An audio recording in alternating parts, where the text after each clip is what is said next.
wonderful person. She taught me how to play the game Monopoly. She understood that the name of the game is to acquire.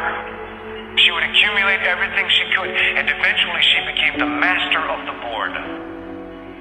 And eventually, every time, she would take my last dollar, and I would quit in utter defeat. And then she would always say the same thing to me. She'd look at me and she'd say, "One day, you'll learn to play the game."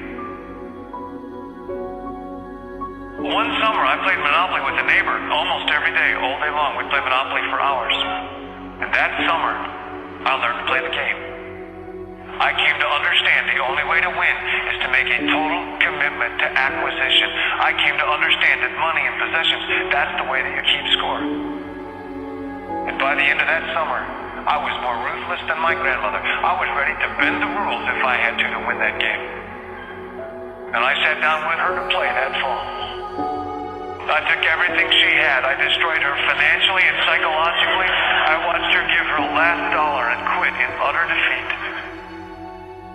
And then she had one more thing to teach me. Then she said, "Now it all goes back in the box."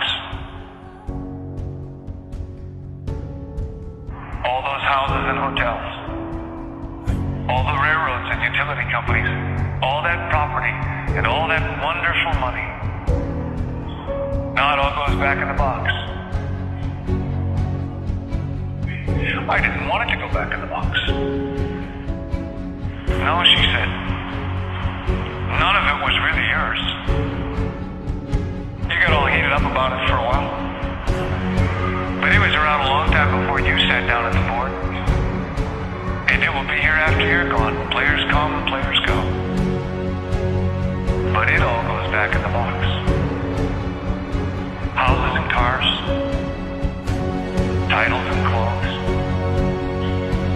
filled barns, bulging portfolios, even your body.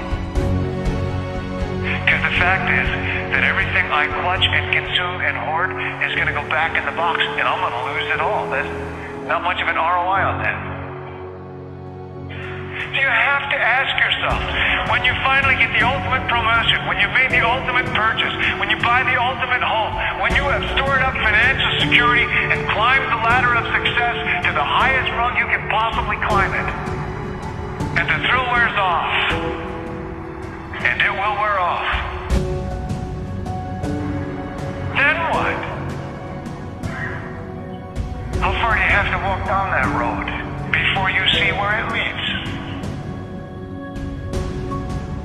Surely you understand, it'll never be enough. So you have to ask yourself the question, what matters?